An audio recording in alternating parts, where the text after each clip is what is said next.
Hello everyone, welcome back to my channel. मैं हूं आपका कैनेडियन दोस्त एंड आज की वीडियो के अंदर जी हम बात करने वाले हैं कनाडा के ट्रैवल रिस्ट्रिक्शंस जो चेंजेस आए हैं उसके बारे में, स्पेसिफिकली फॉर ओमिक्रॉन वेरिएंट। तो आप सभी को पता होगा कि ओमिक्रॉन हर जगह फैल रहा है। इंडिया के अंदर भी केसेस आ गए, कनाडा के अंदर भी केसेस आ गए एंड कनाडा ने ट्रैवल रिस्ट्रिक्शंस भी लगानी शुरू कर दी है। सो इस वीडियो के अंदर हम यही टॉपिक डिस्कस करने वाले हैं कि क्या इंपैक्ट हो रही है, क्या चेंजेस आ रही है ओमिक्रॉन से related and Canada travel restriction से रिलेटेड, ताकि आपको सभी को पता चल सके कि क्या क्या आपको एक्सपेक्ट करना है एंड क्या क्या चेंजेस हो सकते हैं। यार अगर आपको ऐसी इन्फॉर्मेटिव कंटेंट चाहिए होती है सो मेक श्योर वीडियो को लाइक जरूर कर दिया कीजिए, क्योंकि बहुत ज़्यादा टाइम लगता है रिसर्च वगैरह करने के लिए एंड आपके एक लाइक से ना मेरा बिल्कुल दिन बन जाता है एंड यूट्यूब को भी पता लगता है कि मैं थोड़ा सा अच्छा काम करता हूँ एंड वो आगे रीच प्रोवाइड करती है। तो भाई लाइक जरूर कर देना। अब विदाउट एनी डू चलते हैं मेरे कंप्यूटर के अंदर, जिसके अंदर मैं बताऊंगा सारी details. So let's begin. So जी welcome to my computer and सबसे पहले हम शुरुआत करते हैं गुड न्यूज़ को लेके। सो मैं हूं IRCC के ट्विटर हैंडल के ऊपर एंड यहाँ पे आप देख सकते हो इन्होंने ट्वीट किया है। बेसिकली वो एक्सटेंड कर रहे हैं टाइम कि कितना इंटरनेशनल स्टूडेंट स्टडी कर सकते हैं कनाडा के बाहर कि वो पोस्ट ग्रेजुएट वर्क परमिट के लिए एलिजिबल हो। सो इनिशियली वो December 31, 2021 को खत्म हो रहा था, तो उसके बाद लोगों को आना ही पड़ना था अगर उनको पोस्ट ग्रेजुएट वर्क परमिट चाहिए होता, बट ये उन्होंने एक्सटेंड कर दिया है August 31, 2022 तक। सो एसेंशली मार्च 2020 से लेके August 31, 2022 तक अगर आप ऑनलाइन स्टडी कंप्लीट कर लेते हो इंडिया में रह के या किसी और कंट्री में रह के भी, तो भी आपको पोस्ट ग्रेजुएट वर्क परमिट मिलेगा, चाहे आपने 100% ऑफ द स्टडी ऑनलाइन की हो किसी और कंट्री से। So this is a very major news. काफ़ी लोगों को बहुत ज़्यादा कंसर्न था एंड ये IRCC ने यहाँ पे ट्वीट देख के सभी लोगों के डाउट्स क्लियर कर दिया, which is a very good thing. Secondly major update जो आने वाला है या जो आएगा अभी 2022 के अंदर वो है ये। सो January 15, 2022 से इंटरनेशनल स्टूडेंट जो भी 18 ईयर्स एंड अबव है वो फुली वैक्सीनेटेड होने चाहिए approved vaccine of health Canada के साथ। सो अप्रूव्ड वैक्सीन्स मैं अभी वीडियो के अंदर बताऊंगा कि क्या क्या अप्रूव्ड वैक्सीन्स है, बट अभी तक अनवैक्सीनेटेड लोग भी आ सकते थे, उनको क्वारंटीन करना पड़ता था, बट अब ये रूल बनाने वाले कि फुली वैक्सीनेटेड इंटरनेशनल स्टूडेंट्स ही आ सकेंगे। So this is a very major change. तो अगर आप फुली वैक्सीनेटेड नहीं हो भाई, मैं तो बोलूँगा सबसे पहले फुली वैक्सीनेटेड हो, देन ही प्लान करना January 15 के बाद। सो जी अब आ जाते हैं Canada.India के ट्विटर हैंडल के ऊपर। सो November 30, 2021 को 3 एडिशनल COVID-19 वैक्सीन अप्रूव हो गई थी वर्ल्ड हेल्थ ऑर्गेनाइजेशन के थ्रू एंड कनाडा ने भी उनको एक्सेप्ट कर लिया था, जिसके अंदर कोवैक्सीन आ जाती है। So this is a very major change. इसके बारे में मैं आगे वीडियो के अंदर कवर करूंगा, बट ये इन्होंने ऑफिशियल ट्वीट भी किया हुआ है, जस्ट इन केस आप सोच रहे हो कि कोवैक्सीन वाले फुली वैक्सीनेटेड माने जाएंगे या नहीं। November 30 से पहले नहीं माने जाते थे, November 30 के बाद वो माने जाएंगे। देन आ जाते हैं जी एक और मेजर थिंग जो काफ़ी लोगों को पता नहीं होते या निग्लेक्ट कर देते हैं, वो होता है जी उनके मेडिकल एग्जामिनेशन। सो एसेंशियली आपके पास वैलिड मेडिकल एग्जामिनेशन होना चाहिए prior to travelling to Canada. अगर वो मेडिकल आपका एक्सपायर हो जाता है जब आप टेम्परेरी रेजिडेंट वीज़ा के ऊपर होते हो, देन आपका वीज़ा वैलिड नहीं होता है एंड यूजुअली 12 मंथ्स के लिए वैलिड होता है मेडिकल। तो अगर वो एक्सपायर हो रहा है या होने वाला है तो भाई मैं तो यही बोलूँगा कि इसको एक बार फिर से आप टेस्ट करवा लो।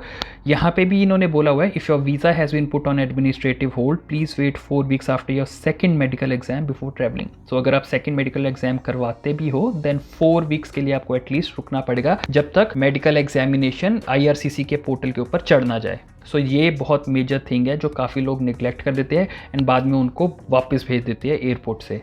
इसके अलावा काफ़ी इंटरनेशनल स्टूडेंट्स के क्वेश्चन ये भी थे कि कितनी देर पहले वो आ सकते हैं कनाडा के अंदर। सो यहाँ पे कनाडा इन इंडिया जो कि कनेडियन एम्बेसी है इंडिया के अंदर, उन्होंने स्टेटमेंट दी हुई है जिसके अंदर उन्होंने बोला है please do not plan your travel more than 4 weeks before the start date of your course. So essentially जब आपके कोर्स स्टार्ट होने के 28 डेज रह जाते हैं, I would suggest 20 to 25 days जब रह जाते हैं कोर्स स्टार्ट होने के लिए, देन ओनली अपना ट्रैवल का प्लान बनाओ। उससे पहले आओगे तो थोड़े से प्रॉब्लम्स क्रिएट कर सकते हैं इमिग्रेशन ऑफिसर, बट काफ़ी लोगों को प्रॉब्लम नहीं भी आ रही है। It all depends on mood of the officer. अब आ जाते हैं जी India to Canada travel rules and restrictions के ऊपर। तो सबसे पहले कनाडा गवर्नमेंट ने जो ट्रैवल एडवाइजरी दे के रखी हुई है इंडिया के लिए, उसके बारे में हम बात करते हैं। तो इसके ऊपर क्लिक करते हैं travel.gc.ca के ऊपर। एंटर करते ही उन्होंने बोल दिया कि एक नया कंसर्न आ गया है COVID-19 का, जो कि है ओमिक्रॉन। सेवरल कंट्रीज़ के अंदर आ चुका हुआ है एंड काफ़ी कंट्रीज़ को तो वो बैन कर भी चुके हुए ट्रैवल। इंडिया के अंदर केसेस नहीं है, कनाडा के अंदर भी केसेस नहीं है, तो इतना ज़्यादा चेंजेस आए नहीं है। सो एसेंशियली डायरेक्ट फ्लाइट्स जो है अभी भी चल रही है,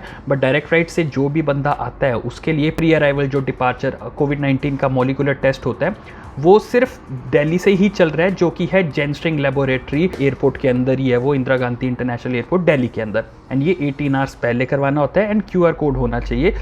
दिस इज़ फॉर एनीवन जो डायरेक्ट फ्लाइट ले रहा है। एंड अगर आपको लिंक्स चाहिए कि कहाँ से आप टेस्ट करवा सकते हो दिल्ली एयरपोर्ट वाला, तो वो भी इन्होंने प्रोवाइड करके रखे हुए हैं। अब इनडायरेक्ट फ्लाइट के लिए तो जो रूल्स एंड रेगुलेशंस पहले थे वो तो है ही है, जिसके अंदर आपको इनडायरेक्ट कंट्री से भी टेस्ट करवाना पड़ेगा कोविड-19 का। बट अगर आपको कोविड-19 पहले ही हो चुका हुआ है तो आप पॉजिटिव मॉलिक्यूलर टेस्ट लेके भी आ सकते हो किसी भी सर्टिफाइड लेबोरेटरी से 14 से 180 डेज के अंदर अंदर हुआ होना चाहिए। सो यार काफ़ी लोगों के ये भी क्वेश्चन थे कि सिर्फ RT-PCR टेस्ट ही चलेगा या रैपिड PCR टेस्ट जो जेनस्ट्रिंग लेबोरेटरी प्रोवाइड करते हैं वो भी कर सकता है। सो एयर कनाडा की वेबसाइट पे आप चेक कर सकते हो, RT-PCR टेस्ट और रैपिड PCR टेस्ट करवा सकते हो। बेसिकली RT-PCR टेस्ट आप 10 आवर्स पहले करवा सकते हो एंड जो रैपिड PCR टेस्ट है वो 6 आवर्स पहले करवा सकते हो अपनी स्केड्यूल्ड डिपार्चर टाइम से। एंड लोकेशन तो इन्होंने भी वही प्रोवाइड करके रखी हुई है, तो अगर आप डायरेक्ट फ्लाइट से आ रहे हो आप करवा सकते हो रैपिड PCR टेस्ट भी। अब बात करते हैं कनाडा के ओमिक्रॉन केसेस की। तो आप अगर सर्च करोगे कनाडा ओमिक्रॉन केसेस तो आपको पता ही लग जाएगा, बहुत सारे केसेस यहाँ पे भी इंक्रीज़ होने शुरू हो गए हुए हैं। हर प्रोविंस के अंदर ऑलमोस्ट ओमिक्रॉन केसेस आ चुके हुए हैं। अभी एसेंशली ऑन अराइवल टेस्टिंग इतनी ज़्यादा नहीं कर रहे हैं, सेलेक्टिवली कर रहे हैं, बट इसकी वजह से सभी लोगों के लिए वो मैंडेटरी कर सकते हैं इन द फ्यूचर, जो कि यहाँ पे शो कर रहा है। सो CTV वालों ने बोला है एयरपोर्ट कोविड-19 testing for travellers arriving in Canada could start any time. So अभी के लिए वो मैंडेटरी नहीं है, बट मैंडेटरी कर सकते हैं। एंड लास्ट ईयर भी इन्होंने यही किया था, इसी टाइम के अराउंड इन्होंने मैंडेटरी कर दिया था एंड फरवरी के अंदर इन्होंने क्वारंटीन करना शुरू कर दिया था। सो आपको रेपिटेटिव नहीं लग रहा पिछले साल का? कमेंट सेक्शन के अंदर बताना कि क्या लगता है आपको कि ये क्वारंटीन फिर से इंप्लीमेंट कर सकते हैं, क्योंकि अभी तो क्वारंटीन खत्म हो चुकी हुई है। अब अगर नंबर ऑफ केसेस जो कोविड केसेस है कनाडा के उसकी बात करते तो आप चेक कर सकते हो ये इसकी ट्रेजेक्ट्री है। एंड भले ही 80-90% फुली वैक्सीनेटेड हो चुके हुए हैं, तब भी नंबर ऑफ केसेस इंक्रीज हो रहे हैं कनाडा के अंदर। फ्रॉम सितंबर आप देख सकते हो, सितंबर के अंदर 3000-4000 केसेस थे एंड फिर से हम 2000, 3000, 4000 की रेंज के अंदर पहुंचना शुरू हो गया है, विच इज़ कंसर्निंग। क्योंकि समर्स के अंदर तो लोग फिर भी बाहर घूमते हैं, है ना, फॉल के अंदर भी, बट विंटर्स के अंदर सारे लोग इंडोर्स आ जाते हैं, मॉल्स के अंदर, ये वो, तो उसकी वजह से लोगों के अंदर स्प्रेड इंक्रीज होता है। अब मुझे नहीं पता लॉकडाउन लगाएंगे या नहीं, बट इट इज़ पॉसिबल कि थोड़ा सा ना ये इंक्रीज कर सकते हैं स्ट्रिक्टनेस एंड थोड़े सा प्रॉब्लम आ सकते हैं ट्रैवलर्स को भी। इंडिया अभी सेफ है, बट अगर इंडिया के अंदर ओमिक्रॉन केसेस इंक्रीज हो जाते हैं, यू नेवर नो, थोड़ा सा वहाँ पे भी प्रॉब्लम आ सकती है। इसके अलावा अब डिस्कस करते हैं कोविड-19 टेस्टिंग फॉर ट्रैवलर्स। तो मैंने अभी इसमें टच किया था कि यहाँ पे इन्होंने प्रोवाइड करके रखा हुआ है कि प्री एंट्री टेस्टिंग रिक्वायरमेंट्स वगैरह क्या होती है एंड कौन कौन अभी एंटर कर सकता है, क्योंकि सभी लोग एंटर नहीं कर सकते अभी। फुली वैक्सीनेटेड एंड जो कैनेडियन सिटीजन्स है वो ट्रैवल कर सकते हैं एंड स्टूडेंट्स भी ट्रैवल कर सकते हैं। सो इन्होंने ये एक फॉर्म बना के रखा हुआ है, इंटरैक्टिव फॉर्म, जिसके अंदर आप डाल के चेक कर सकते हो कि who can actually enter Canada, क्योंकि ओमिक्रॉन वेरिएंट की वजह से इन्होंने थोड़े बहुत चेंजेस किए हैं। बट इंटरनेशनल स्टूडेंट्स का मैंने चेक किया था, international students are likely to be allowed, but DLI approved college होना चाहिए ऑब्वियसली एंड कोविड-19 रेडीनेस प्लान होना चाहिए कॉलेज का। सो स्टूडेंट्स को इतनी प्रॉब्लम नहीं आएगी, PR एंड सिटीजन्स को भी नहीं आएगी। ये वाला जो लिंक है वो मैं डाल दूंगा डिस्क्रिप्शन के अंदर, इसके अंदर डाल के चेक जरूर कर लेना कि whether you will be allowed to travel और not. Last thing you would want is कि भाई प्रॉब्लम आ जाए एंड आपको एंट्री ना दे, है ना, तो पहले ही पता होना चाहिए, इसलिए एक बार चेक जरूर कर लेना। Link will be in the description box below. So यार अब बात करते हैं कोविड-19 टेस्टिंग की। तो जैसे हमने बात की कनाडा के अंदर अगर एंटर करना है तब तो आपको कोविड-19 टेस्टिंग करवानी ही पड़ेगी, इंडिया से या किसी और कंट्री से जहाँ से भी आप ट्रैवल करोगे। 72 आवर्स पहले होता है दूसरी कंट्री से एंड इंडिया से अगर डायरेक्ट फ्लाइट करा रहे हो तो 18 आवर्स पहले, राइट।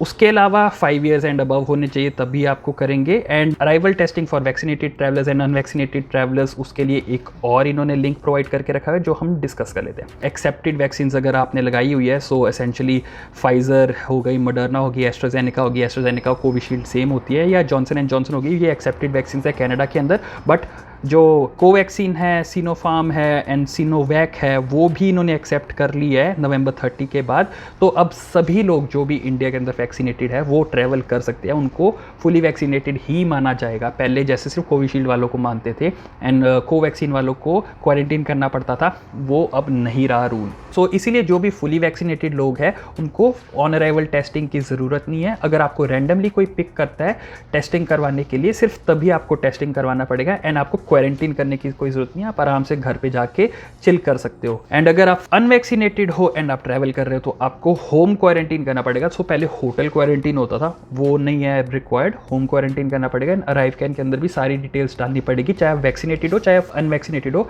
अराइव कैन के अंदर आपको डिटेल्स तो डालनी ही पड़ेगी कि कहाँ पे आप रहोगे। बेसिकली आपका फाइनल डेस्टिनेशन की लोकेशन उधर डालनी होती है, right. And same is the case with 8th day testing जो होती है, वो भी सिर्फ अनवैक्सीनेटेड लोगों को करना होता है जिनको होम क्वारंटीन करने के लिए बोला हुआ होता है। अभी इंडिया टू कनाडा वैसे तो इतने ज़्यादा रूल्स चेंज नहीं हुए हैं, सितंबर से जो रूल्स थे वही चल रहे हैं, बट यू नेवर नो कि क्या हो सकता है। बट जो भी लोग जनवरी के अंदर आ रहे हैं एंड फरवरी के अंदर आ रहे हैं उनके लिए थोड़ा सा कंसर्न हो सकता है, क्योंकि थोड़ा सा टाइम तो लगता है कोविड को स्प्रेड होने के लिए, राइट। अगर ओमिक्रॉन वायरस फिर से स्प्रेड हो जाता है इंडिया के अंदर एंड कनाडा के अंदर, देन थोड़ा सा कंसर्निंग हो सकता है। एंड मेरे हिसाब से अगर कुछ होगा भी तो फरवरी मार्च के अंदर, जब पीक विंटर्स होती है, जब सब लोग इंडोर्स हो जाते हैं, तभी ये थोड़े से रूल्स चेंज कर सकते हैं। लास्ट टाइम भी फरवरी 22 को इन्होंने इंप्लीमेंट किया था, तो थोड़ा सा जो है रेपिटेटिव लग रहा है लास्ट ईयर से, इतना ज़्यादा वाइड स्प्रेड नहीं है बट थोड़े से सिमिलैरिटी ज़रूर है।